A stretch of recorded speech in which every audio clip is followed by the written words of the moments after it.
Another new feature at the Clark County School District. Well, it's not an app, it's a person. Superintendent Dr. Jesus Jara, who joins us in studio this morning. Thank you, sir, for joining us this morning and talking about the beginning of the school year. How you doing? Doing well. Thank you for having me. Thank you for having me. Exciting time. Well, all right, let's talk a little bit about your background as you take over, what is it, the 5th largest school district in the country, coming from Orlando. Tell us about your background before you come here to Clark County. Well, you know, I spent the last 6 years as deputy in Orange County, which is the 9th largest, as you mentioned, you know, really overseeing all teaching and learning, curriculum and instruction. Been a principal, been a teacher. You know, best days of my life was being a classroom teacher, and then actually as a high school principal.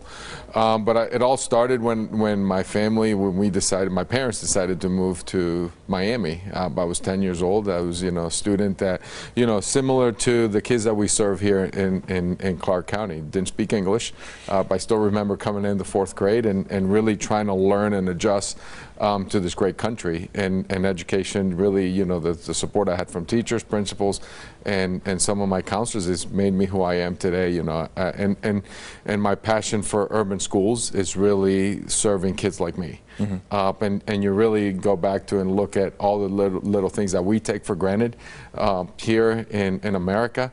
You know, it's really, and I tell this story is because you know, some of the things that we need to then adjust and help our kids. You know, learning that in October, right at the end of the last day in October, you go around the neighborhood and collect candy, which was foreign to me.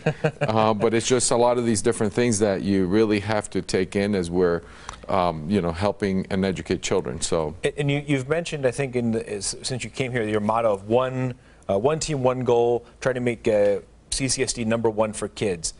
How does the district need to get to that level, achieve that goal? Well, and I'll say this, I mean, in my time here, what I've seen is I've seen pockets of greatness. I mean, we have great schools. I met some great teachers, great principals, great leaders in the district office. So it's now, how do we really replicate the great things that are happening in Clark County schools to create a system of greatness? And that's when you really need to have with one effort, one team, right? All the adults aligned together, and I mean from my office with the Board of Trustees and the entire community, with the one goal that's just really all about students. And when you focus on kids, I believe in our children, and I believe that our kids can accomplish a lot of great things, and I want to be the choice for all our kids. You mentioned pockets of greatness around the district, and I gather you're just starting here, but why is it just pockets? Why are there pockets of greatness around Clark County School District? Well, I think, you know, as I'm glad you clarified that, as I've been here a little bit over 40 days, is really looking at the great things that are happening. So it's the building principal, the great teachers, you have our magnets, you have, you know, our advanced placement scores. It's how do we then take what great people are doing and then learn from it, so then we can then create that an entire system. So as I'm diving into the work, is to then get the team to start working together up and share some of the best practices across the system, and that's the piece that is exciting for me. We've seen you hopscotching around the district since you came here to Clark County, listening to students, listening to staff, presumably teachers on the ground level.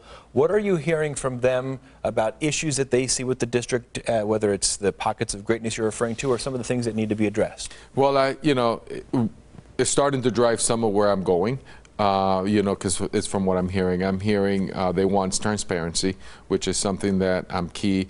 One of my key efforts is to really be more transparent with the community, because I think that's something that we need to share.